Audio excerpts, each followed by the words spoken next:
Michael would like to record a video conference to make it available to the conference participants later. To do this, he clicks the More button and then selects the entry Start Recording. In the pop-up that opens, he clicks on Start Recording and in the next step on Allow. From now on, the conference will be recorded. To stop the recording, Michael clicks on the More button again and selects the entry Stop Recording. He confirms the step in the pop-up that appears. The video file with the recording is now downloaded. To open the file, he selects the button Downloads in his internet browser and then clicks on the Directory button next to the file that has just been downloaded.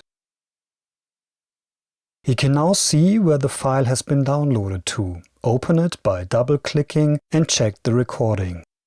If he's unable to open the file, he will probably first have to download suitable software to play it. One such software is the VLC Media Player, which Michael can find on the website videolan.org.